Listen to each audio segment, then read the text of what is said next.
Hi guys, good afternoon. Hope you all are doing well. We are going to continue with the CAT papers discussion, guys. We have gone through a lot of content, a lot of different questions, and questions that range in difficulty level also, in shape, size, color, everything, right? So do go through all the videos and let's kick off, guys. Hi, I'm Munira Lokhandwala and I am Calcutta alumna, a serial 100 percentiler in the CAT and a 99 percentiler in the GMAT. I also have a CAT verbal book that is available on Amazon and published by Wiley. You can find me, guys, on this channel, on the Unacademy YouTube Crack Cat channel, and I am also taking a lot of special classes and plus classes on Unacademy app. So first thing you need to do is download the app, right? So go to the Google Play Store, search for Unacademy Learning app, and download and install it. और उसके अंदर जाके आपको CAT goal select करना है, and you have to go for the plus CAT courses. So guys, we have gone through a lot of effort to find the best educators from across the country, right? So we have educators right from the southern tip of Chennai to the northernmost tip, right? And these educators are people with great percentiles in the actual CATs and with 10, 12 years of experience of teaching. So we have great educators, great content, and what is lacking now is great students like you. So we already have a great student base, but do join in. And another reason why you should join in as soon as possible is the scholarship test. So we have recently started every Sunday section test, one of the section tests from 5 to 5:40. So we started off 18th October with font, and then 25th October was LRDI, and 1st of November was verbal, and now again 8th of November, which is this Sunday, we are going to have a font test. So there are a lot of positives in the scholarship test, right? First of all, it is a test that is curated by experts. It's created and structured by people who have done well in the CAT. Besides that, guys, you get great insights with analysis and you get also a very relevant rank. So, a lot of institutes do not have an open test right now. This is one of the very few open tests that you can take. And it's just before the CAT, right? So, around this Sunday, in fact, will be 3 weeks to the CAT. So, the current rank that you will get, guys, will be very, very relevant. And besides these three main points, here is the point that should speak to you. The way money speaks to people, right? That the top 50 scorers will get 5,000 rupees, up to 5,000 rupees cash vouchers from Amazon. So you should not wait at all. Diwali is just around the corner. So this can really boost up the way you spend your Diwali, right? Another reason, guys, you should join is that I'm starting a plus course on Unacademy from the 4th of November, where I'll be taking the LRDI section. So I hope to see you there, guys. Which subscription to go for, we can discuss towards the end of the class. You can use my code Munira10 to get a great discount, right? So cool, let's begin. Here is the puzzle that I gave you all yesterday evening. You have a graph which is made up of edges and vertices. So all these lines, they are edges, right? And these points are different vertices. This is not the name, the number tells us how many edges are connected to that point, to that vertex. So 1 means there's one edge connected, 2 means there are 2 edges, right, etc. So here you have 1 and 3 are the vertices that have odd number of edges, right? So these vertices have odd number of edges.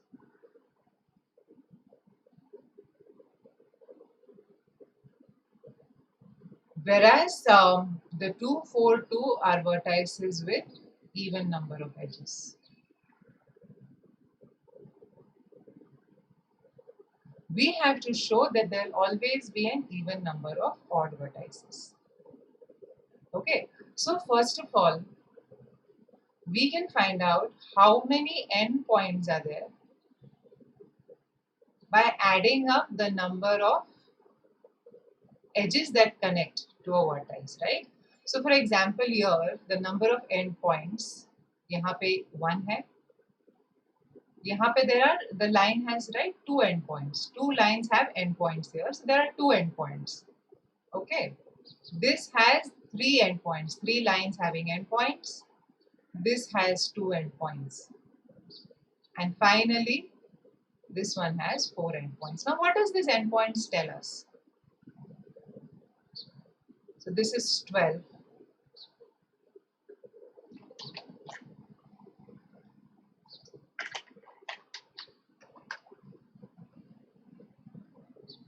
Okay, so what do these endpoints tell us?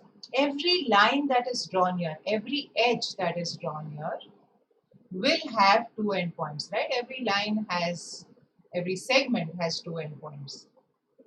So if I have 12 endpoints totally, I should have 6 lines. And do we have 6 lines, guys? Let me just erase some of this stuff here.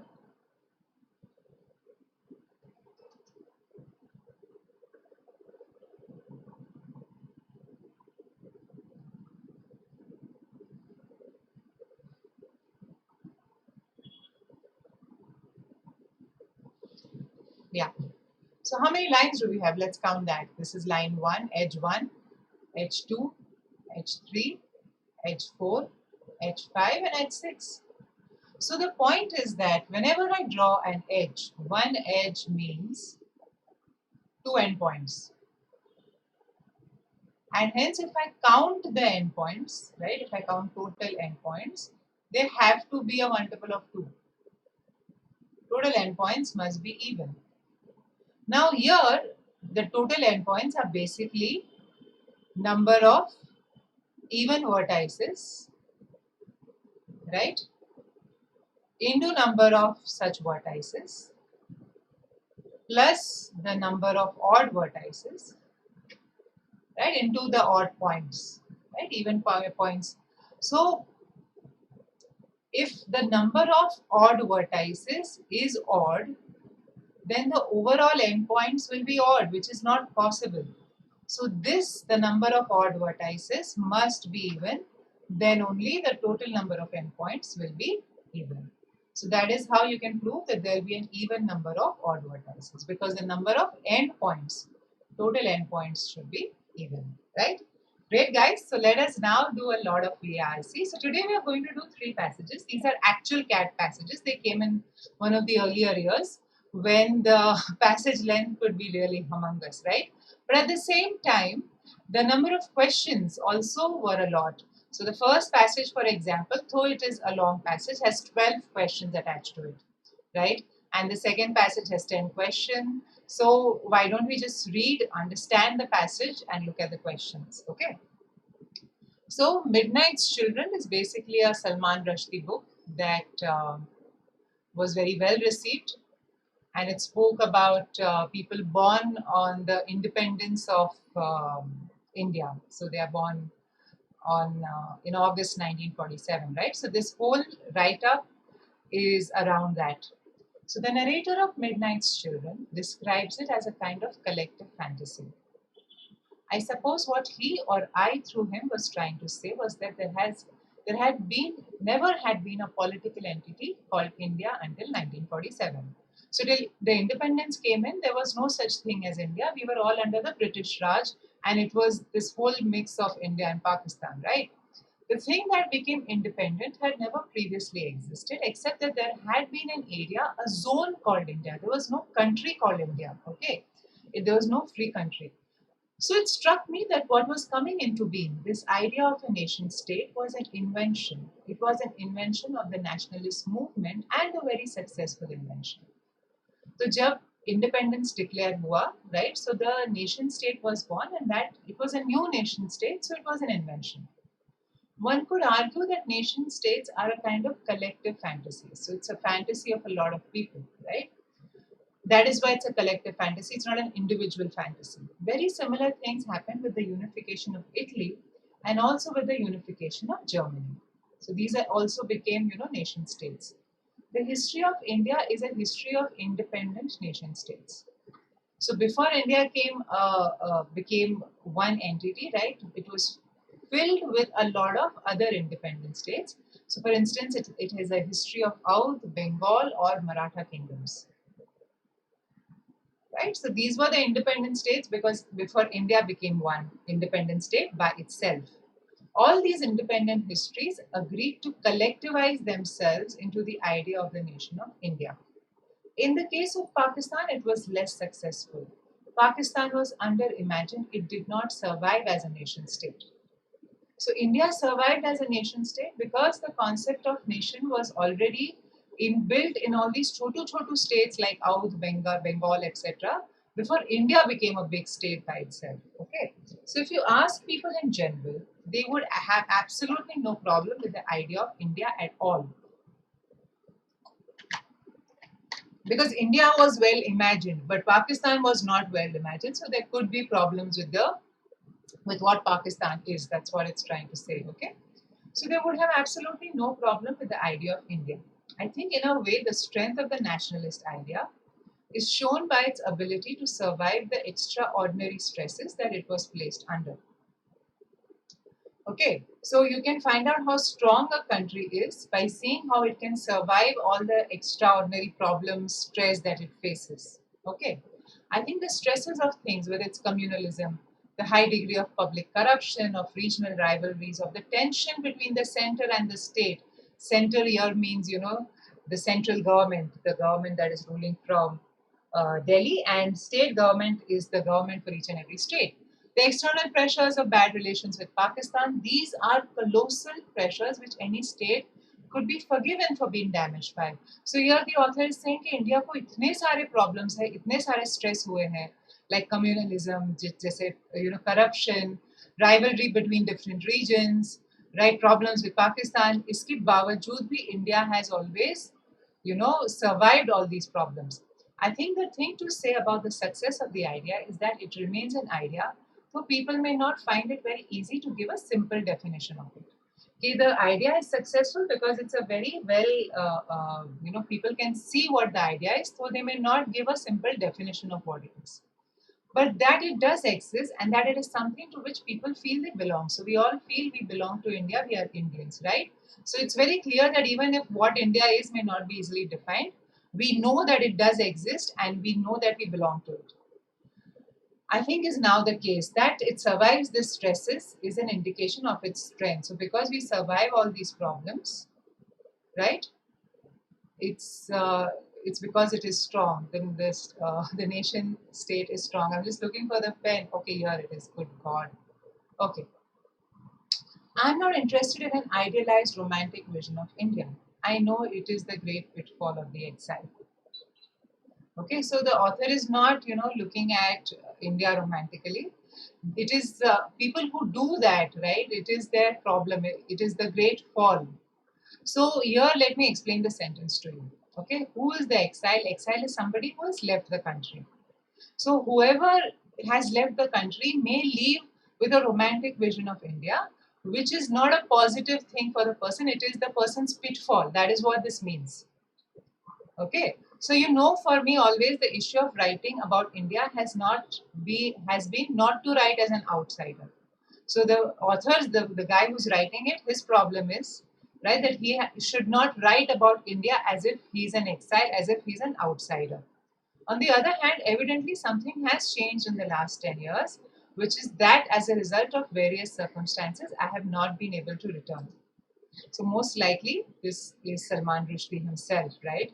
Because he is here itself, you are saying he or I through him was trying to say. So this you can actually conjecture here that Salman Rushdie himself is talking about writing about India. Okay. All I can say is that I have felt it as the most profound loss and I still do. So he's feeling bad that he can't come back to India. There have been many losses in the last decade, but the loss of the easy return to India has been for me an absolute anguish and inescapable anguish. So he feels very strongly about belonging to India. He misses India and he'd like to come back to India, but now he cannot. Right? So there was some problem with one of his books, and he was banned. His books were banned, and then coming back to India would actually have been unsafe for him. I feel as if I've lost a limb. I'm very anxious to bring that period to an end. So he's very anxious to come back to India. I do not think that one of the most interesting phenomena for India as a country is the phenomenon of the Indian diaspora. So Indian diaspora is the Indians across all the world. So he does not think that's an interesting phenomenon. I often think Indian, which is Indian Indians, finding that very hard to understand. In England, when people call themselves British Indian, they mean both halves of that. They mean that they're British also and they're Indian also. And yet, what it means to be a British Indian is very alien to an Indian Indian. So, an Indian living in India will not see, right, how a Britisher living in India is what exactly does it mean to be a Britisher living in India or an Indian living in Britain land. British Indian here means an Indian who's living in Britain. Okay. The same is true in the Caribbean, in Africa, in Canada, in the US, and so on. The thing that has interested me is that there are now many, many ways of being something which you can legitimately call Indian. Being an Indian in India is just one of those ways. So he's saying that there are a lot of ways in which we can call ourselves Indian, right?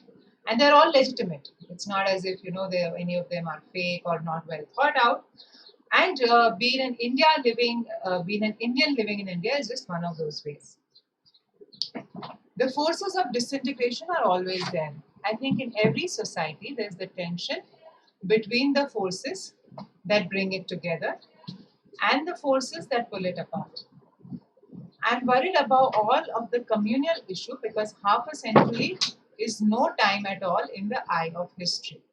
And half a century ago, something of colossally horrible proportion took place. Okay, so he's saying the forces of disintegration are always there, right? There is always a tension between forces in any society, not just Indian society, not in a country, right? In any society, there is tension where forces want to pull it apart and forces also want to bring it together. And he is worried about the communal issue, right? The issue between religions, because during independence 1947 there were a lot of problems around it, and 50 years is really not a long time when you look at historical time.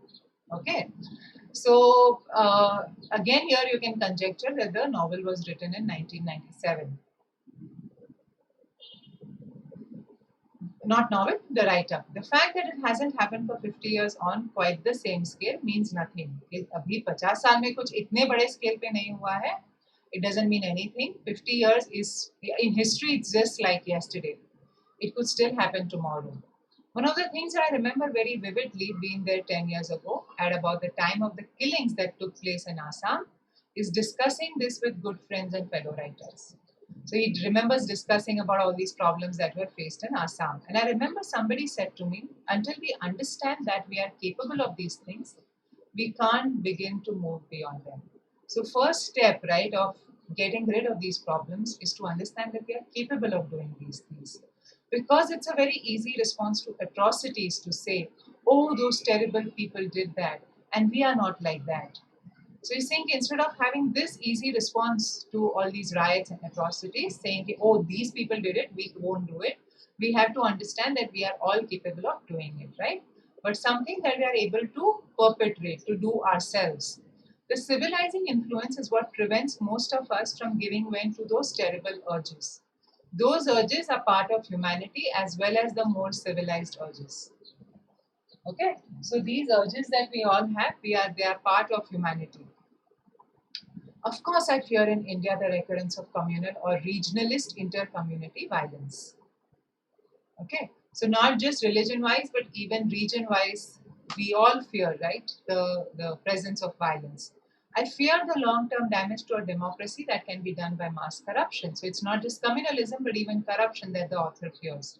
I think corruption is in a way a subversion of democracy, right? So when you subvert something, that means you go against it. And the commonplace view in India is that corruption is everywhere. In a sense, you could say that is not a democratic society. If money, favor, and privilege is what makes the place work, then every person is not equal, and then hence it's not a democracy, right? At least it runs the danger of being no longer able to call itself a democracy, right? So if money plays a role, you can't call it.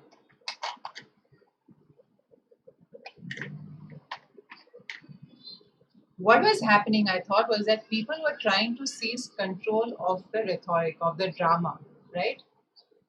They was trying to seize control of the whole uh, content, the line of thought. That's what rhetoric here means.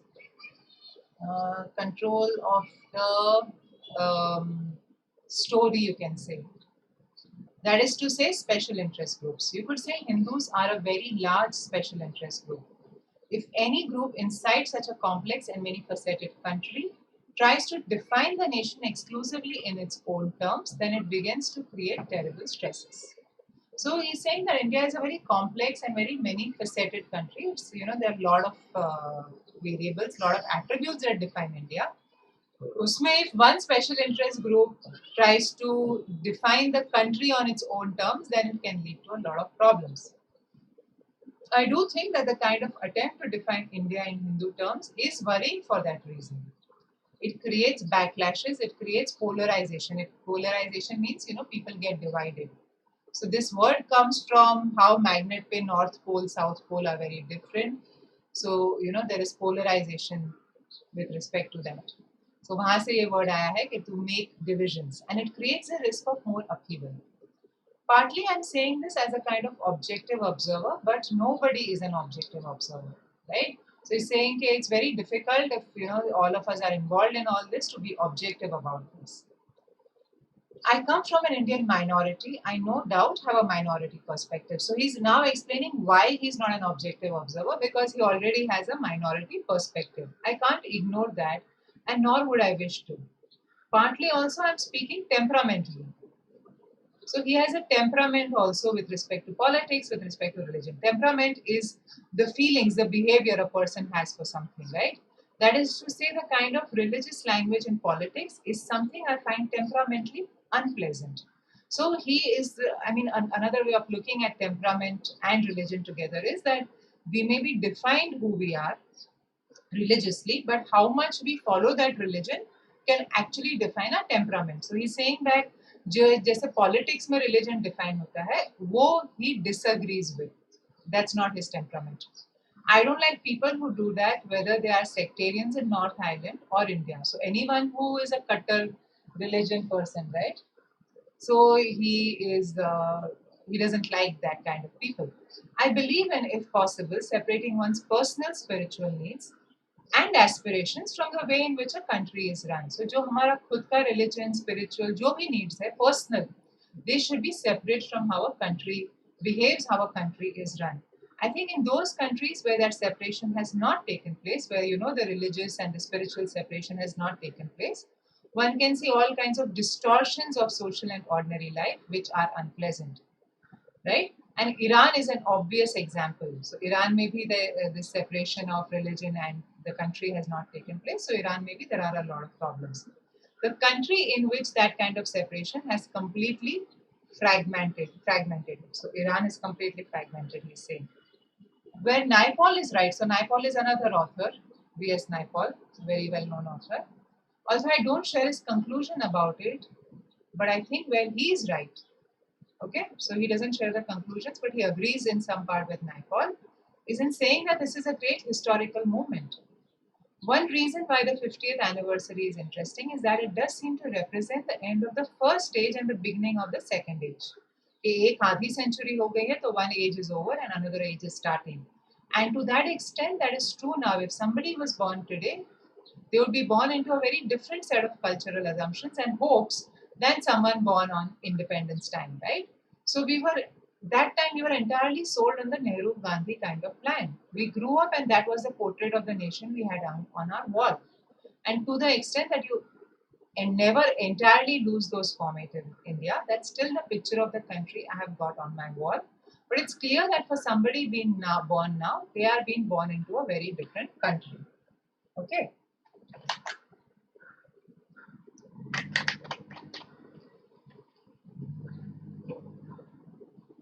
So somebody who's born on the independence time will have a lot of belief on the Nehru Gandhi plan. They will have formed, their bachpan ke formative ideas based on this plan. And somebody who's born 50 years later will be born in a very different country. They'll have a very different idea of what India is like. I also think of taking the Naipaul point on what would happen if the BJP were to form a government. So this is, in 1997. Right, so There is an if BJP were to form a government. But what I'd like to think is that in order for the BJP or anybody of that persuasion to form a government, they would have to change. There is even some kind of suggestion that it may even be happening a little bit because they are intelligent people, right? So they may have to change a little bit to form a government. They understand their weakness as well as their strengths. Clearly, for a Hinduist party to form a government of the country is not at all unlikely. It can happen. So I think one does have to engage with that in the same way as many people who in the country who, like myself, were not remotely in tune with the Thatcherite, Margaret Thatcher revolution, but have to engage with it because it was in fact happening and kept winning elections and the world was not going to go back. So even if you didn't believe in the Margaret Thatcher revolution, you still have to be a part of it. You have to engage with it because it was taking place, it was happening, and people were winning elections for it because of it, right? And the world is not going to now go a step back. So, of course, both people inside the Hindu political enterprise and people outside it will have to shift. We'll have to engage with what's happening. I'm optimistic about India's ability to force those changes that are necessary because I do believe it is not fundamentally an intolerant country and will not fundamentally accept intolerant politics. So he feels that India has an ability to force good changes, changes that are required, because fundamentally India is tolerant, right? It is not intolerant, so it is tolerant. On the other hand, there has to be a reckoning with the fact that these are ideas which are gaining in popularity. So, the idea about intolerance is gaining in popularity. I'll tell you where I would draw the line myself. I think there was a great historical mistake made in Europe about the Nazi party. People attempted to see whether they could live with it and discovered very rapidly that was a mistake. That appeasement was a great historical mistake. So he's saying that this whole problem started about how Europe handled the Nazi party. They thought that they could live with it and they tried to appease it, they tried to make it calm, but that was a mistake. So it seems to me the question is what do we make of this political enterprise? Is it fundamentally democratic or fundamentally anti-democratic? Right? If democratic, then we must all learn to make the best of it, and if it is anti-democratic, then we must fight it very hard. What happened in India happened before the book Satanic Verses had actually entered. It happened because of an article in India Today, which I must say I thought was an irresponsibly written article because it was written by somebody who, as a friend, asked me for an early copy of the book and then presented that book in the most inflammatory sort of way. So he's saying what happened in India happened even before the book Satanic Verses released. This book is the book that caused problems to him. And he's saying it happened because one of his friends asked for an early copy and then he wrote an irresponsible article where the article was meant to, make people angry, to inflame is to make angry here, right? So it was written in an inflammatory sort of way. This is the last part, I promise. This was one of the things that disappointed me that after a lifetime of having a certain sensibility and a certain point of view, I would have expected people in India to know about it since it was all entirely about India. So he's saying that, the book was about India and he expected people in India to know about it. It was written from a deep sense of connection and affection for India. I would have expected that I had some money in the bank. That is to say, if Salman Rushdie wrote any book, then we know who he is. So money in the bank means that he already had some goodwill with the people. So he expected people to go ahead with that goodwill and give the book a try, right? He's not some idiot who just arrived from nowhere shouting abuse. This is somebody whose work, whose opinions, whose lectures, and whose stories we know. I would have hoped that my work would have been judged in the context of what people already knew about me. Okay, so he wanted people to understand that he's not just some idiot who's written without any context. He wanted people to understand that if Salman Rushdie has written something, then there must be some point to it. Instead, it seemed as if everything I had been in my life up to that point suddenly vanished out of the window, and this other Rushdie was invented, who was this complete bastard who had done this terrible thing. So these words I used in cat passages, guys. There did not seem to be any attempt to correct that or combat that. So nobody tried to correct it. I was surprised and disappointed it did not. It didn't happen here either.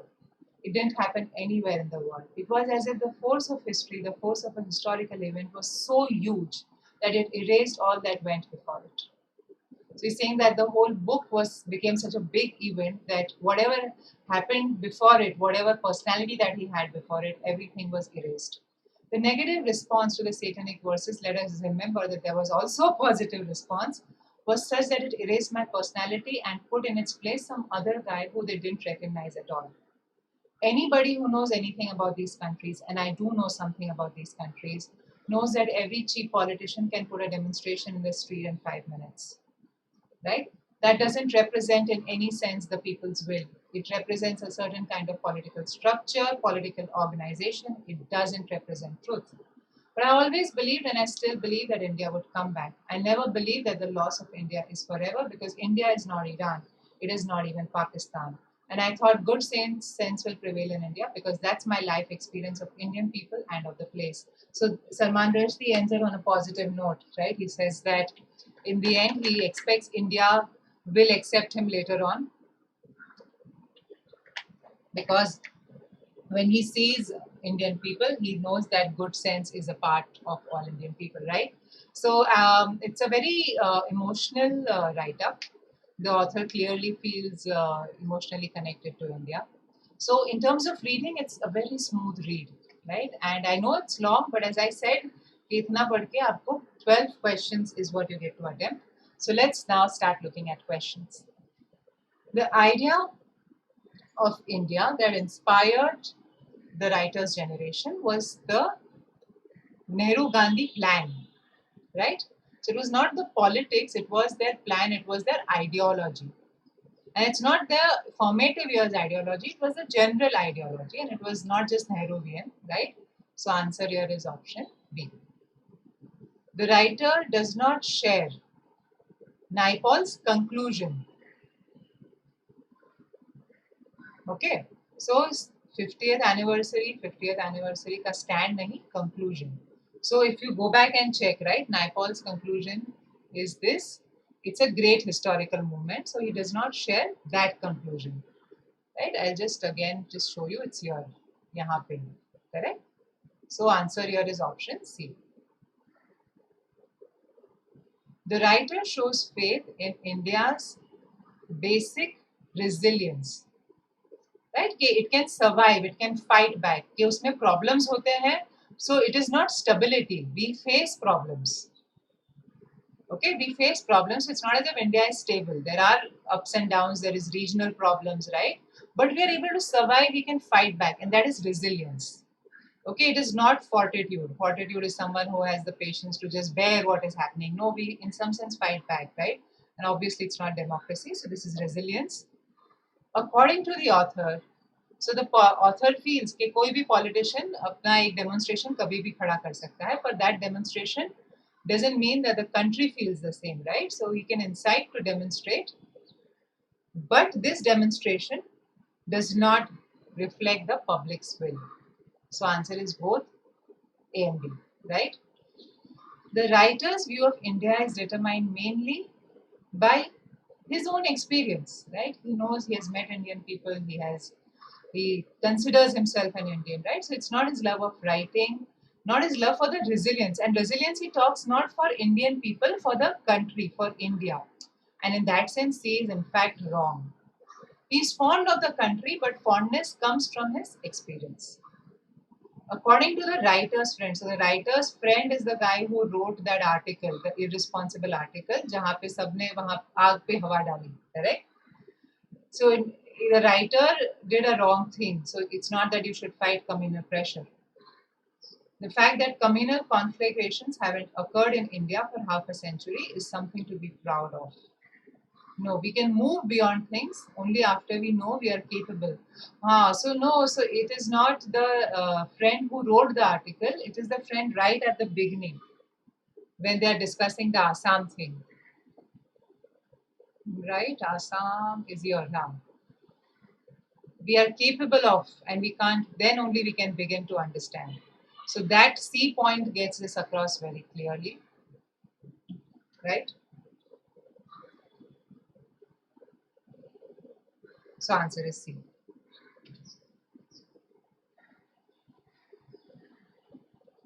What, according to the passage, prevents us from giving in to our violent, terrible urges? It's a civilizing influence, right? Not cultural influences, the fact that we are civilized. So answer is option D. ये तो direct बोला है. According to the author, what disqualifies India from being called a democracy? It's corruption. Only it's corruption, not any other thing, right? Because corruption means paise so you can get things done. So it's not all of these guys. It's only corruption, right? The writer contradicts his assertion of being an objective observer because he belongs from a minority party, right? So he says that no one can be an objective observer. He agrees that no one can be objective. No one is an objective observer. So he is a subjective nahi, everybody is nahi, but between A and B can be nahi, he's saying is. So answer is option B. If you just go and check, yes, this as, because nobody is, you check here, correct? So it is an is here, not can be. In the first paragraph of the passage, the existence of a political entity called India prior to independence was questioned. There was no India before independence. A political called India entity did not exist. There's no contention here. It is about existence. Contention is a claim. There's no claim made here. India was an invention of the concept. India needs to take the stand now. So it is mostly the existence of a political entity called India prior to independence. According to the writer, the difference between India and Pakistan was that Pakistan was under-imagined, correct? So the creation of Pakistan suffered from under-imaginativeness. It's clearly, again, if you just read properly, all of this has been mentioned. This is right at the beginning, was under-imagined here.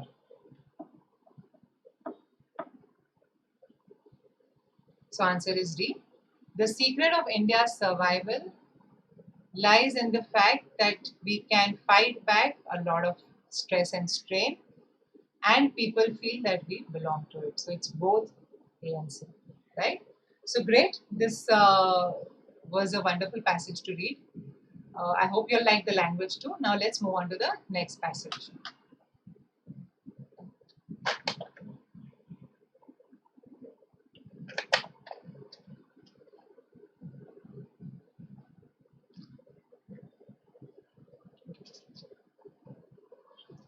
If Western civilization is in a state of permanent crisis, it is not far fetched to suggest that there may be something wrong with its education. Okay, कि अगर permanent में Western civilization में crisis कुछ ना कुछ problem चल रहा है, so there must be something wrong with its education. No civilization, I'm sure, has devoted more energy and resources to organize education. And if we believe in nothing else, we still certainly believe in education, right? And it's the key to everything. So he's saying कि Western civilization में इतना हमने organized education के पीछे खर्चा किया है, and we believe कि कहीं कोई और चीज में हम believe करें या ना करें, but we all believe in education. In fact, the belief in education is so strong that we treat it as a residual legatee of all our problems. Okay, education is what is left. Legatee is, when I give my inheritance to someone, that person becomes my legatee. So it's who I give my legacy to, right? So you think it's a problem ka bhi reason is education. If the nuclear age brings new danger, if the advance of genetic engineering opens the door for new abuses, if commercialism brings new temptations, the answer must be more and better education. So education will solve all problems. The modern way of life is becoming more complex. This means that everybody must become more highly educated. By 1984, it was said recently, it will be desirable that the most ordinary of men is not embarrassed by the use of a logarithm table, the elementary concepts of the calculus, and by the definition and uses of such words as electron, coulomb, and volt. So, common men, ordinary men should know all this log tables, calculus, right? Isn't this something? Isn't interesting? Next, if we all had to use log tables, I'm sure, right? हम लोग सब बगावत पे ही चले जाएंगे. So he should further have become only able not to handle a pen and a ruler, but also a magnetic tape, ball and transistor. कि अगर measure करना है चीजें तो ये सब चीजों से भी measure करना आना चाहिए. The improvement of communication between individuals and group depends on it. ये किसी ने बोला है. Most of all, it appears the international situation calls for prodigious educational efforts. Internationally, ऐसा situation हो गया it's saying कि now बड़ा prodigious means huge educational efforts should take place. The classical statement on this point was delivered by Sir Charles, now Lord Snow, in his Reed lecture some years ago. To say that we must educate ourselves or perish is a little more melodramatic than the facts warrant. So he's saying कि ऐसा नहीं है कि if we don't educate, we will die, we'll perish, right? To say we have to educate ourselves or watch a sleep decline in our lifetime is about right. So if we don't educate ourselves, then there's going to be a decline in the way of life, in the way of thinking, etc. According to Lord Snow, अभी Game of Thrones के वजह से all of us, I'm sure, look at Lord Snow a little differently, but this is actual name of this guy called Sir Charles. The Russians are apparently doing much better than anyone else and will have a clear edge unless and until the Americans and we educate ourselves both sensibly and imaginatively. So he's saying that Russians are doing better and to go ahead, right, to beat the Russians, we must educate ourselves. Okay.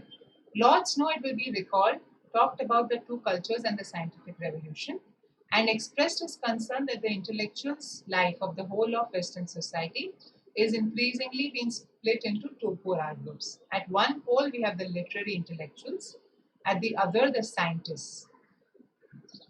Okay. So he's saying कि ये जो दो culture और scientific revolution हो रहा है उससे दो ग्रुप बन रहे हैं. एक तो literary intellectuals. So they are just, people who read and people who discuss things, philosophers, and then there is the scientists. He deplores the gulf of mutual incomprehension between these two groups and wants it bridged. So he wants the scientists to understand the intellectuals and the intellectuals to understand scientists. It is quite clear how he thinks this bridging operation is to be done. The aims of his educational policy would be first to get as many alpha plus scientists as the country can throw, thousands upon thousands of other scientists and engineers, and finally to train politicians, administrators, and entire community who know enough science to have a sense of what the scientists are talking about. Okay, so what is his education philosophy? Get a lot of these scientists together, and then you have to train all these politicians to understand what the scientists are saying. If this fourth and last group can at least be educated enough to have sense of what the real people, the scientists and engineers are talking about, so Lord Snow seems to suggest the gulf of mutual incomprehension may be bridged. So I hope that we can see the bias in what is written here, right? Okay, there is the intellectual people have to understand what the scientist is saying. It is not as if the scientist has to understand what intellectual philosophy is saying. So there is a bias, right? The author thinks that the scientists are the real people, they are doing the real work, which may not be true, right? We need spiritual guidance, we need philosophical guidance as well. So, great, let's move on. These ideas on education, which are by no means unrepresentative of our times, okay?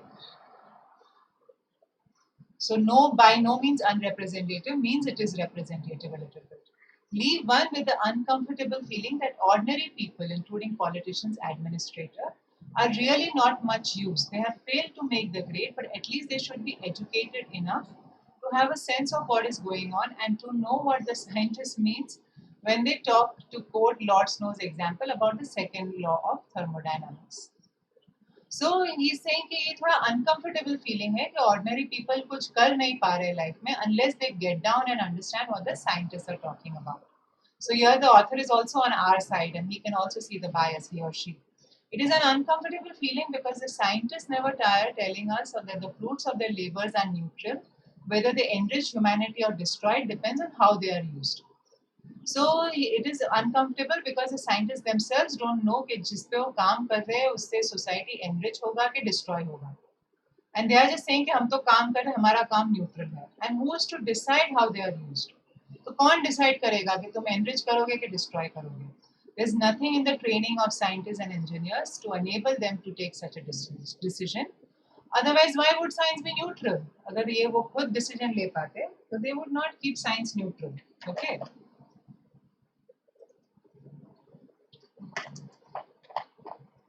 If so much reliance is today being placed in the power of education to enable ordinary people to cope with the problems thrown up by a scientific and technological process, then there must be something more to education than Lord Snow suggests. Can education help us to turn the potentiality into a reality to the benefit of man? To do so, the task of education would be first and foremost the transmission of ideas of value, of what to do with our lives. There's no doubt also the need to transmit know-how, but this must take second place. Okay, so अगर इतना सब reliance है कि to enable ordinary people to cope with science, right? Can education help us to turn this all to benefit mankind? So how can that be done? Now that is what the author is going to talk about. कि first and foremost, कि ideas of value should be transmitted. There's no doubt also कि know-how must also be transmitted. Okay, पहले idea and then how will this idea work? For it is obviously somewhat foolhardy to put great powers into the hands of people without them knowing what to do with them. So सिर्फ idea नहीं, पर how to get about it, right? At present, there can be little doubt that the whole of mankind is in mortal danger, matlab physical danger. Not because we are short of scientific and technical know-how, but because we tend to use it destructively without wisdom, like the atomic bomb, right? More education can help us only if it produces more wisdom. So education should help not just in science, but in wisdom also.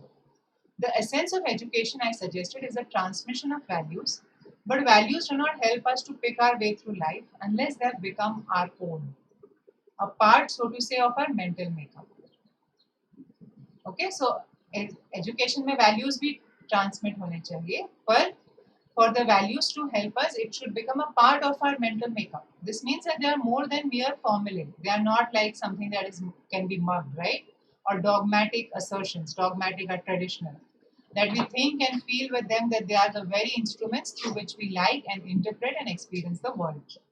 When we think, we do not just think, we think with ideas.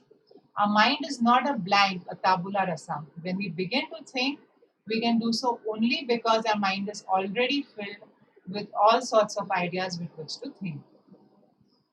So, our ability to think comes because our mind is filled with ideas on how to think. All through our youth and adolescence, before the conscious and critical mind begins to act as a sort of censor and guardian, ideas seep into our mind. A lot of them, multitudes of them. So while we are growing up as children, as youth, right, a lot of ideas come in. These years are, one might say, are dark ages during which we are nothing but inheritors. So कोई भी idea हम ले लेते हैं, we don't think too much. That's why it's a dark age. बाद में यहाँ पे threshold पे, दरवाजे पे, there's a guardian जो censor करता है ideas. So then we are maybe more enlightened. But in the beginning, when we are younger, all ideas are allowed inside our head. Okay, great. Moving on. First of all, there is language. Each word is an idea. If the language which seeps into us during our dark ages is English, our mind is thereby furnished by a set of ideas which is significantly different from the set represented by other languages. Correct? Apart from words, there are the rules of putting them together. Grammar, another bundle of ideas, a study of which has fascinated modern philosophers, that they thought they could reduce the whole of philosophy to a study of grammar. So, which is one of the most important ideas that is introduced to us when we are kids, it's the language that we learn. So, if you first learn English, तो उसका grammar, उसके English के ideas आपके दिमाग में आएंगे, right? If you learn another language, then that enters your mind. All philosophers and others have always paid a great deal of attention to ideas seen as a result of thought and observation. But in modern times, too little attention has been paid to the study of ideas, which form the very instruments by which thought and observation proceed. On the basis of experience and conscious thought, small ideas may easily be dislodged.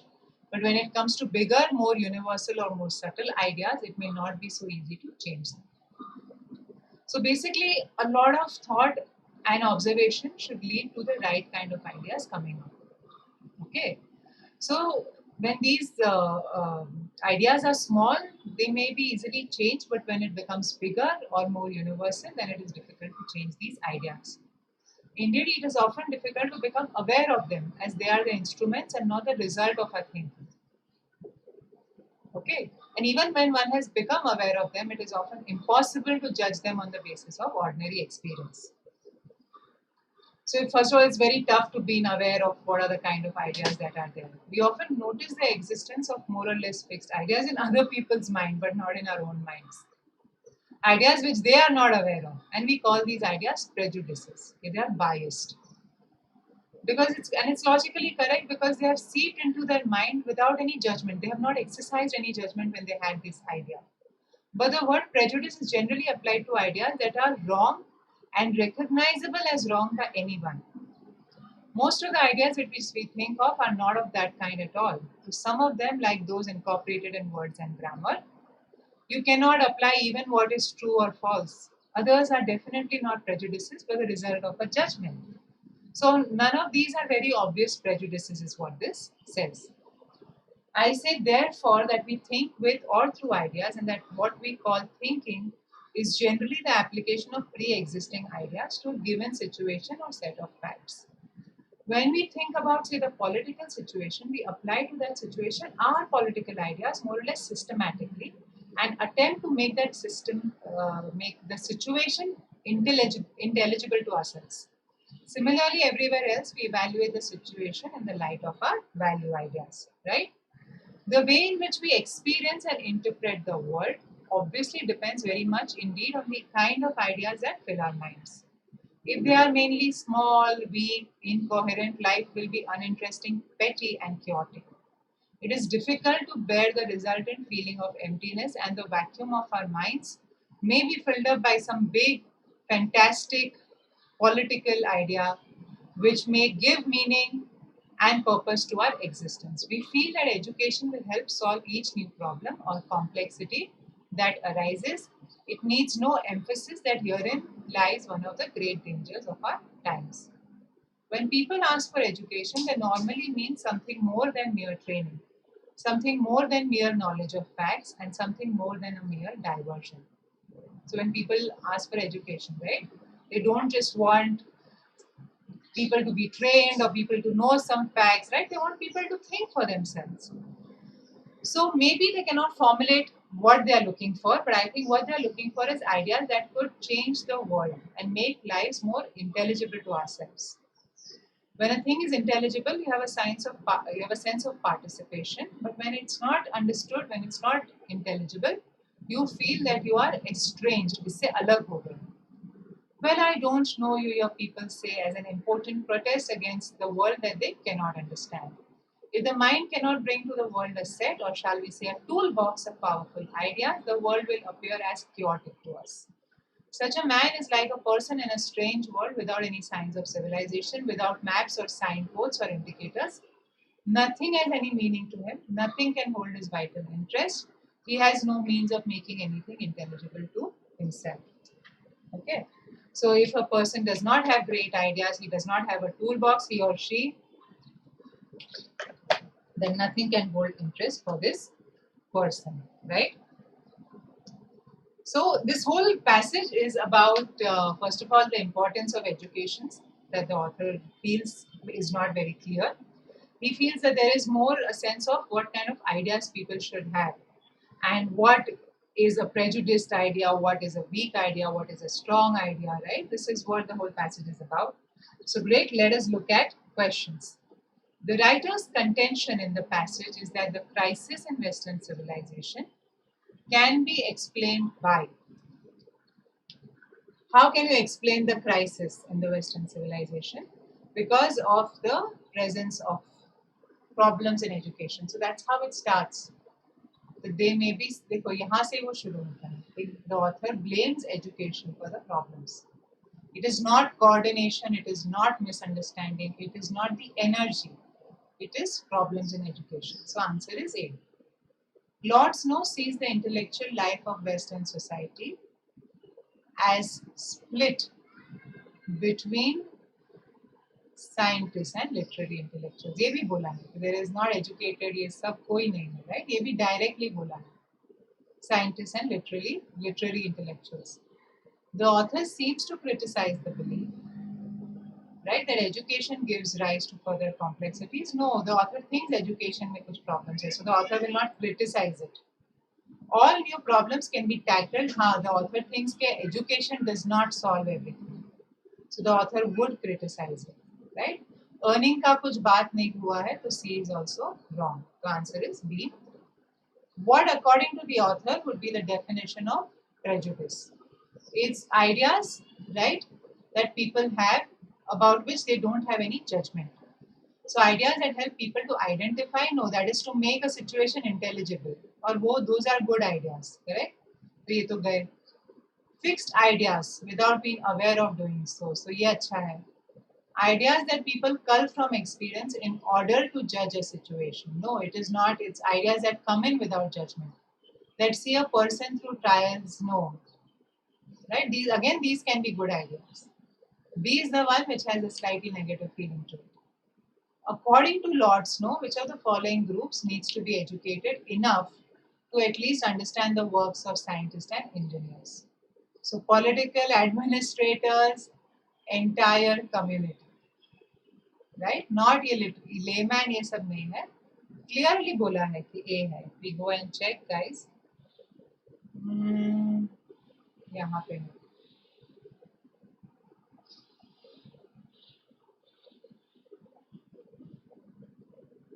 Politicians, administrators, and the entire community, right? I hope we can see it here. Here it is. Okay. So this is mentioned.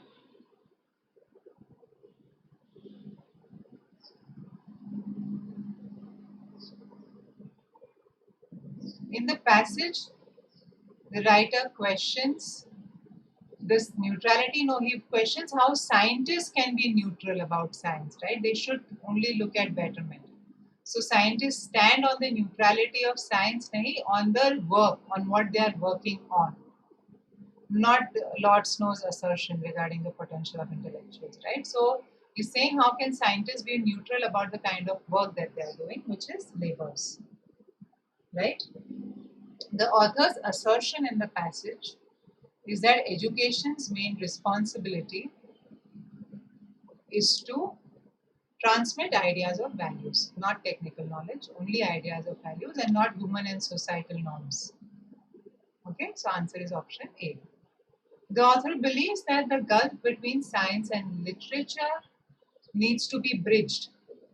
No, the author doesn't believe that. Literature, bola bhi nahi hai. In fact, it has been literary intellectuals. Literature as a word has not even been used. Ideas should be maintained for a holistic view of society. Again, society or uske problems not mentioned. Words, according to the author, are ideas. So C is also wrong. Answer is option B.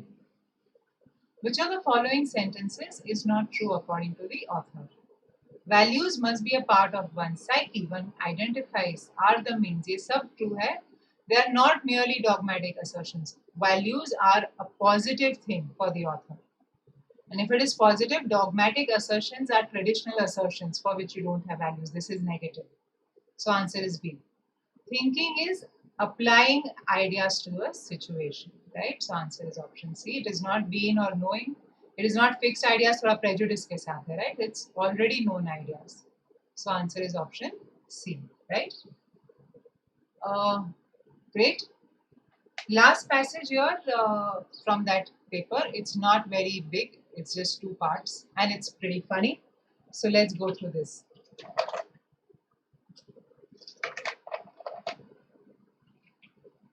The highest prized words are ghosts written by gag men who furnish the raw material for comedy over the air on the screen. So the best words, right? Words that have the most value. Gag men are people who write gags. Gags are these, chotu jokes, chotu situations that are funny. They have a word lore all their own. They have their own word story, which they practice for $500 to $1,500 a week, or $15 a gag at piece rates. So for every joke that they write, they get $15. That's a sizable rate for confounding acrimony with matrimony, or extracting attar of roses from the otter. Otter is an animal and attar is a scent. Quite apart from the dollar sign on it, which means quite apart from the fact that there's a lot of money on it, Gagman's lore is word story is worth a close look. If you're given to the popular American pastime of playing with words, or if you're part of the 40% who make their living in the word trade, so 40% are big. So here, obviously, the author is exaggerating. It's not as if 40% people are working with words. Gag's writer's tricks with words point up the fact that we have two distinct levels of language: familiar, ordinary words that everybody knows, and more elaborate words that don't turn up so often, but many of which we need to know if we are to feel at home. Listening and reading today. To be sure, Gagmen play hop with the big words, making not sense but fun of them. They make fun of the big words. They keep on confusing bigotry with bigamy. Bigamy is when you're married to two people. Bigotry is when you are prejudiced. You have prejudice against race, right? Illiterate with illegitimate. So illegitimate is something that is not legal, not legitimate, right? Illiterate is someone who has not read at all. Monotony with monogamy. Monogamy is living with one person, and monotony. So they're saying that living with one person is boring, life becomes monotonous. Osculation with oscillation. So osculation is a word that I'm not completely aware of, right? But oscillation is moving from one place to the other. They trade on the fact that for many of their listeners, these fancy terms linger in a twilight zone of meaning. Nobody knows the clear meaning. Is the deliberate intent to make everybody feel cozy at hearing big words, jumbled up or smacked down? Matlab, wo big words go, they throw it down, they disrespect that big word. All such words loom up oversized in ordinary talk, so no wonder they get the bulldozer treatment. So these words are destroyed. Their breaking technique incidentally reveals our language is full of tricky words, some with 19 different meanings, others which sound alike but differ in sense. To ring good punning changes, gag writers have to know their way around in the language. They don't get paid for ignorance, but they get paid for acting ignorant, simulating it.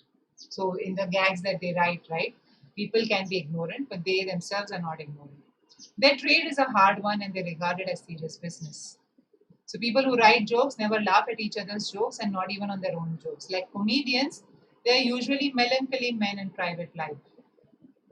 Okay, so they may do comedy, but they are sad men in private life. Fertile invention and ingenious fancy are required to clean up blue burlesque gags for radio use.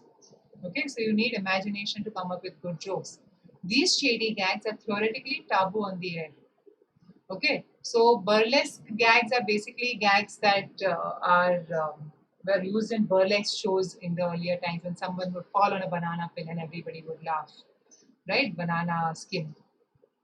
However, a gag writer who can leave a faint trace of bluing when he launders the joke is all the more admired and more highly praised. Right? So if you can make a joke that has only faint tinges of problems, then you are more admired. A gag that keeps the blue tinge is a double entendre. Gagland jargon for double entendre. Double entendre is a word that has two meanings. So double entendre is something that fulfills two intentions. The double meaning makes the joke funny at two levels. Children and other innocents hearing the crack for the first time take it literally, laughing at the surface humor. Listeners who remember the original laugh at the artfulness with which this is hidden.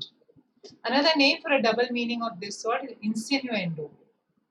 So insinuendo comes from innuendo. Innuendo is when you hide difficult things in common language. Again, this is a combo word.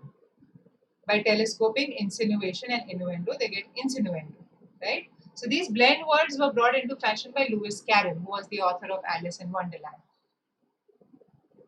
Shock logic is another favorite with gag writers. Supposedly a speciality of women comedians, it is illogical logic, more easily illustrated than defined. So here is the illogical logica example. A high school girl has to turn down a boy's proposal. So she writes, "Dear Jerry, I'm sorry, but I can't get engaged to you. My mother thinks I'm too young to be engaged. And besides, I'm already engaged to another boy." So this is the main reason. And there's no logic here, right? If the mother thinks she's too young to engage, how can she be already engaged? Okay. Yours regretfully, guess who? Gag writers' lingo is consistently funnier than their gags, so their language is more funny. It should interest the slang fancier. And like much vivid jargon developed in specialized trades and sports, a few of the terms are making their way into general use. Gimmick, for instance, in the sense either of a trick devised or the point of a joke, is creeping into the vocabulary of columnists and feature writers. Even apart from the trade lingo, Gagman's maneuvers are of real concern to anyone who follows words with a fully awakened interest. For the very fact that gag writers often use an unusual word for a joke. Okay, they are well aware of the limitations of the average vocabulary. So when Fred Allen's joke smiths work out a fishing routine, they have Allen referring to the bait, right? The legless invertebrate. So you're using a fancy word to just call a worm. Chico Marx can stretch a pun over 500 feet of film, making it funnier all the time, as he did when he rendered Via Duck. Okay. And even the highbrow radio writers have taken advantage of Gagman's technique. You might never expect to hear on the air such words as lepidopterist and entomologist. Both occur in a very famous radio play, My Client Curly, about an unusual caterpillar, right? Who will only dance to Yes Sir, She's My Baby, but otherwise she remains inert, doesn't move.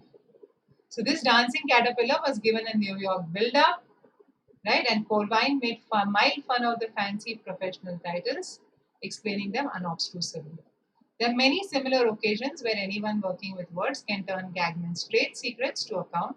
Just what words do they think outside the familiar range? How do they pick the words that they kick around? That is not hard to find out, right? Uh, okay, great. Let's look at questions. According to the author, a large part of the American population work with words, right? So they indulge in the word trade. The hallmark of gag writers is that they don't ruin good language, they don't make better sense, they don't look at words for audience, they have fun with big words. According to the passage, the second level of language is important, right? If one wants to feel at home reading and listening today, because then all these words are used on a regular basis, right? Clean entertainment ke liye it is not necessary, so definitely answer is not all of these, right? According to the writer, gag writers thrive on. So they thrive on meaning with, words with double meaning. So double layered aspect of language, not the craze, not vulgarity, not spoken about. Commonplace jugglery, not spoken about. So answer is option A. In gag writers' trade, right? Long words are abbreviated for effect. Part of words are combined to produce a hilarious portmanteau. तो ये बोला है insinuendo, double intender, right? And long words play a major role. So long words are not made short for effect. That is wrong. It's B and C both. So answer is D. When the writer says they don't get paid for ignorance, only for simulating it, right? So only as if making the person who's acting out to be ignorant, right? So the audience likes to think, are an ignorant? No. Are terrific with insinuations? No. Simulating ignorance is a trick, basically. And finally, gag writers have influenced television artists. No, they have influenced radio writers. So वो एक my dear curly का example दिया है, right? Circus clowns का बात ही नहीं हुआ है, so answer is option B, right? Great guys, I hope you all had a good time today. Here is your bonus puzzle. The digits, all 10 digits are written and they have to be arranged in 5 two-digit numbers, where you are making 5 primes. So obviously 0 has to start. You have to think, right? 0 cannot come in the end. Here is one example given.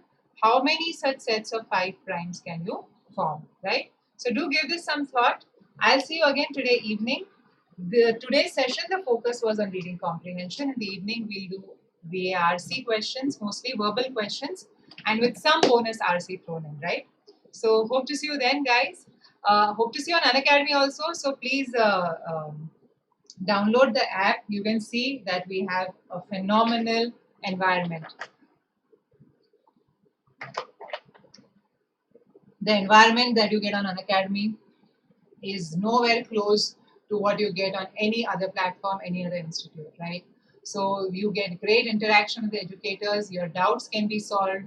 During class, we are able to run live polls and show leaderboards. And believe me, that does not happen anywhere else. So if you're interested in your CAT preparation, guys, you need to be on Unacademy. Which subscription to go for? Well, if you're focused on CAT 20, you can look at the 6-month subscription.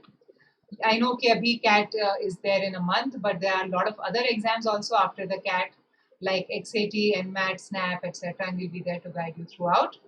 If you are confused between 20 and 21, or if you're focused on 21, then go for the 2-year package. You can use my code Munira10 to get a great discount. So I'll see you soon, guys. Take care. Bye bye.